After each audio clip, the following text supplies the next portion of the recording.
Hi, this is Julie. In this video, we'll be taking a look at graphing a basic linear equation in slope-intercept form. The general form for slope-intercept is y equals mx plus b. So what do these things stand for? The b, we'll start with that, stands for the y-intercept.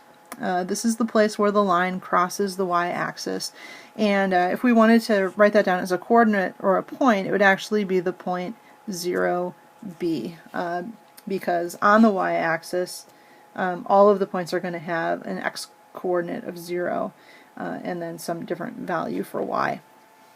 So in this case, this line crosses the y-axis at about 0, 3. So in this case my y-intercept would be the point 0, 3, and b would be equal to 3. The other thing that I've got in the equation here is m, and m stands for the slope.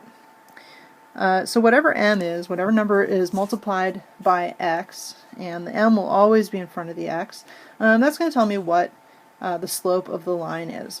And if I start at that y-intercept, I can then use that slope to move up and over to other points that fall on that line. So let's take a look at a specific example. Let's graph the equation y equals 1/3 x plus 2. So from what we just talked about, I know that in this equation m is 1/3 and b is 2. So that means that the y-intercept of this equation is the point 0, 2. So I'm going to go ahead and mark a point on my graph at 0, 2, and that's going to be the starting point for graphing the rest of this line.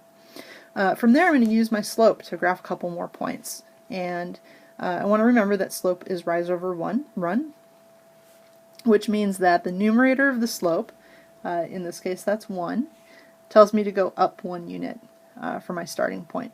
The denominator is the run that tells me how far to the left or to the right to go from that starting point. In this case it's 3 and it's positive, so I'm going to go 3 places to the right, and I'm going to mark another point right there at 3, 3. So if I want to, I could do this again. I could start from 3, 3. I could use my slope. I could go up 1 unit, 3 units to the right, and I can mark another point right there at 6, 4. Last thing I can do now is connect these points into a straight line. And notice that they do all line up very nicely with each other, which is good. It's what I want to have happen. I'm going to draw a line that goes all the way across my graphing space, or at least pretty close to that.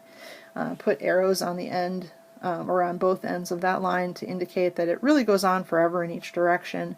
And now I have a pretty good sketch, at least, of the graph for the equation y equals 1/3 x plus 2.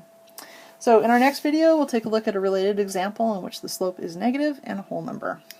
Thanks.